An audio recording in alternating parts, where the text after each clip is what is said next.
Hello everyone and welcome to our poster, Interrogating the Functional Logic of Drosophila Brain Circuits at Single-Synapse Scale. I am Mehmet Kerem Türkcan, a PhD candidate at Columbia University in the Department of Electrical Engineering, and this is joint work with my advisor Aurel Lazar and Ian Zhao. For the fruit fly Drosophila, recent releases of large-scale connectomics and synaptomics datasets have started to enable us to explore neural circuits in unprecedented detail. With this vast data available, the next step to understanding the fly brain is to identify and characterize the computational units in the brain. These understandable computational units need not always be single neurons or single synapses. Columns in the visual system, glomeruli in the antenna lobe, and compartments in the mushroom body are examples of such computational units. The task of characterizing these units calls for an ontology encompassing the functional logic of the Drosophila brain. The development of the proposed ontology is integrated with the workflow of the interactive Fly Brain Lab computing platform, with which we have sought to provide a means to discover the functional logic of the brain. So far, as part of the Fly Brain Lab platform, we have provided a means to explore the fly brain data through 3D visualizations to determine the candidate anatomical structures for defining functional units and modules. Secondly, we have created utilities that facilitate the mapping of the candidate biological circuits into executable circuits that provide an abstract representation of the circuit. Third, we have created frameworks for the device executable circuits to be instantiated and executed for the interactive exploration of their functional logic. Here I will focus on the antenna lobe, a neuropil in the early olfactory system. Here you see a part of the fly brain, mainly one hemisphere, from the hemibrain dataset. Antennal lobe, shown in yellow here, is composed of structures we call glomeruli, to which the so-called olfactory receptor neurons, or ORNs, and their axons. Each glomerulus receives inputs from a specific type of olfactory receptor neuron type, and there is a one-to-one mapping between neuron types and glomeruli. Glomeruli are interconnected by the so-called loconeurons, or LNs.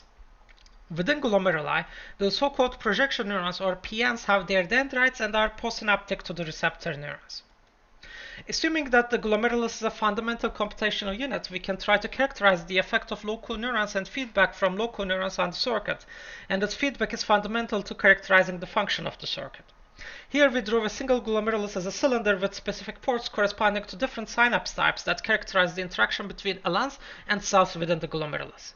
For each glomerulus, an LN can have one of 16 different designations depending on the glomerulus ports that it interacts with, corresponding to the different synapse types. Given this detailed view, we can then simplify the circuit for a single glomerulus in such a way as to provide a testbed for different hypotheses regarding its function in regards to the contribution of feedback on the output. Here, for example, we consider a simple scenario with 3 LNs with specific connectivity to ORNs and PNs. LN group 1 synapses only to ORNs, 2 only to PNs, and 3 acts as a bridge between groups 1 and 2. These testbeds enable us, with the simulation support available in the Fly Brain Lab platform, to perform in silico ablation experiments at single synapse type level or cell type level to identify functional cell types, see how different functional cell types differ from one another, and how they contribute to the feedback. Here in these images you see the morphology of a specific loconeuron, highlighting several different ways of characterizing it. The loconeuron is shown in white, and in the first image, the blobs you see that the neuron goes to are individual glomeruli. And the synapses between the loconeuron and the glomeruli are given different colors for each glomerulus.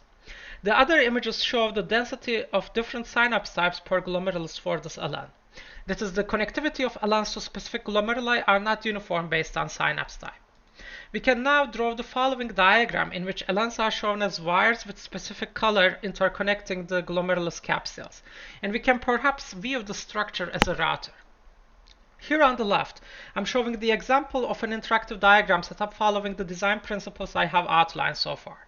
In this interactive diagram, I can hover over neurons to see the neurons or ports they are connected to. I can click on neurons to bring them to my workspace or remove them, and I can use the configuration I create to simulate the olfactory system with synapse numbers from the connectome and the neurons I have enabled. Here, as a practical example of the methodology I have described, I'm showing as a function of the affinity of olfactory receptors which characterize a given odorant in a 2 glomerulus single synapse scale simulation, the spike rates of the projection neurons of the 2 glomeruli. We can also invert this mapping to be able to find a surface with which we can estimate the odorant identity given spike rate measurements at steady state. Thanks for watching our presentation, and I'd love to answer your questions or tell you more about our work. Thanks.